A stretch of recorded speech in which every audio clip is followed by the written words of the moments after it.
جيت نفرحكم ليكيب ليك انا هذا كي نشوفو اقسم بالله ترتاح، سورتو كي تشوفو بالتريكو تاع ليكيب ناسيونال ليه هيبه، اقسم بالله غير هيبه. بن ناصر برجل، المقوله الشهيره تاعي برجل خير من بزاف لي جوار اللي عندنا في خط الوسط. المهم الاخبار وشنو هي انه عبدة بن ناصر وبرا رسميا من الاصابه، ودرك الماتش الجاي باذن الله راح يلعب مع النادي تاعو. زيد نفرحك ونطلع لك المورال، الكابرانشير سمير شرقي راه ولا من الاصابه اللي تعرض ليها كونتر بوركينا فاسو في كوب دافريك، يعني ضرب شهرين ونص مستفى مكتفه من الاخر.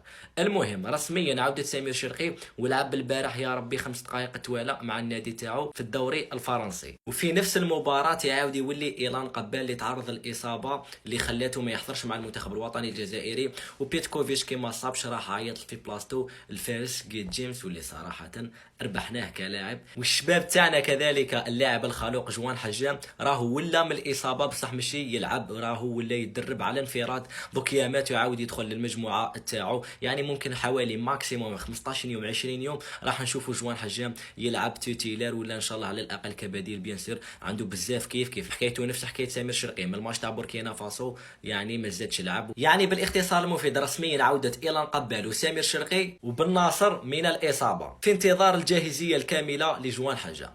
بارطاجي الفيديو وخلي الناس تعرف المعلومه، والناس اللي تهتم بالاخبار تاع المنتخب الوطني الجزائري راك في الصفحه بالذات زيد المحتوى خالي من الموسيقى. اش نحكي لك يا اخو، طلع الفيديو طلعه وربي يثبتنا.